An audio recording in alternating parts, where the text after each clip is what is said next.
한 주간 재계 수장들의 일거수일투족을 들여다보는 CEO 풍향계 순서입니다. 네, 기내식 논란에 이어서 이른바 따뜻한 식사, 즉 한미일 등으로 위기를 자초한 박삼구 금호아시아나그룹 회장, 재계서열 4위인 LG를 40살의 나이에 이끌게 된 구광모 신임 회장의 소식을 한상용 한지희 기자가 전합니다.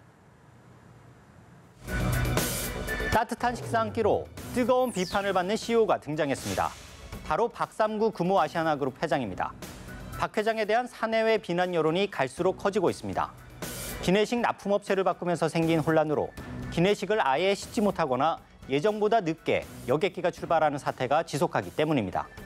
여기에 아시아나 기내식 납품사의 한 협력업체 대표가 스스로 목숨을 끊는 안타까운 일까지 벌어졌습니다.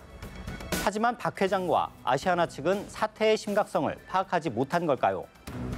박 회장은 기내식 대란이 발생한 첫날 중국으로 출장길에 올랐는데 그 비행기에는 따뜻한 식사인 이른바 한밀이 실려 있었습니다.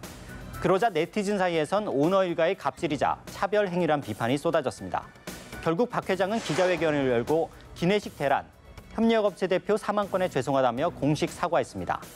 하지만 아시아나항공 직원들이 이번 주말 광화문에서 박 회장의 갑질과 비리를 폭로하는 집회를 추진하면서 파문은 쉽게 가라앉지 않을 것 같습니다. 구속 수감 중에도 남몰래 웃음 짓고 있을지 모를 CEO도 있습니다. 바로 신동빈 롯데그룹 회장인데요. 신 회장은 일본 주주들의 신임을 받으면서 친형 신동주 전 일본 롯데홀딩스 부회장과 경영권 대결에서 또 이겼습니다. 지금까지의 전적은 5전 전승. 특히 이번에는 교도소에 갇힌 상태라 일본에서 열린 주주총회에 참석하지 못해 안절부절했을 텐데요. 하지만 신 회장은 자신의 롯데홀딩스 이사 해임안 건이 부결되면서 방어권에 성공, 이사직을 계속 유지할 수 있게 됐습니다. 결국 형과의 표대결에서 우위를 보이며 한국과 일본에서 확실한 롯데 원톱임을 보여준 겁니다. 다만 앞으로 재판에선 마냥 웃을 수만은 없을 것 같습니다. 신 회장은 주총 참석을 위해 보석 석방이 절실하다며 우리나라 법원을 압박하기까지 했는데요. 참다 못한 재판부는 재계 5위 그룹의 총수란 이유로 특혜를 받거나 엄격하게 기준을 적용받아서도 안 된다는 입장까지 발표했습니다. 입사 후 12년 만에 회사의 최고 정점에까지 오른 40살의 CEO가 있습니다.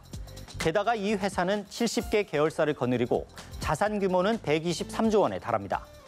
LG가 4세인 구광모 신임 LG그룹 회장의 얘기입니다. 일반 회사에 들어가면 12년 후엔 과장급 정도의 자리를 얻을 수 있겠죠. 구광모 회장은 2006년 LG전자 대리로 입사해 과장, 상무를 거쳐 올해 회장으로 승진했습니다. 초고속 승진으로 젊은 나이에 거대한 LG호에 선장이 된 겁니다. 물론 중요한 건 나이가 아니라 경영 능력이겠죠. 하지만 지금까지 이렇다 할 경영 성과를 보여준 적 없는 부회장에게 기대 반, 우려 반의 시선이 교차하는 건 사실입니다. 부회장은 상당 기간 미래 준비를 위한 경영 구상에 집중한다는 계획인데요. 과연 어떤 미래 먹거리를 들고 나올지 주목됩니다. CJ그룹도 3세 경영이 본격화하는 모양새입니다. 이재현 CJ그룹 회장의 장녀 33살의 이경우 상무 이야기인데요. 2011년 CJ기획팀 대리로 입사해 미국 지역본부 마케팅 팀장을 거쳐 이번 달 출범한 CJ E&M의 브랜드 전략 담당 상무가 됐습니다. 이번 인사로 이 상무는 미국 체류 2년 반 만에 귀국을 했습니다. CJ그룹의 3세 경영이 본궤도에 오르고 이 회장 자녀들의 역할 분담에 대한 밑그림도 그려졌다는 평가가 나오는데요. 이 상무의 경영 능력은 어떨까요? CJ그룹은 이 상무가 비비고 만두로 미국 내 만두 시장 1위를 달성했고 한류 콘서트 행사인 K콘을 역대 최대 규모로 성사시키는 등 능력을 검증받았다고 설명까지 했습니다. CJ그룹이 CJ E&M을 2021년 11조 원대 매출 규모의 기업으로 성장시키겠다는 비전을 발표했는데요. 이 상무로선 어깨가 더욱 무거워질 것 같습니다. 요즘 세계는 치열한 IT 경쟁, 험난한 신사업 발굴, 보호무역주의 강화로 경영 환경은 날로 척박해지고 있습니다. 하지만 우리 경제의 한 축을 이루는 대기업은 총수 일가의 갑질과 경영권 승계 논란이 끊이지 않고 있습니다. 안팎의 난제들이 실타래 풀리듯 하나둘씩 풀렸으면 좋겠습니다. 이번 주 CEO 풍향계는 여기까지입니다.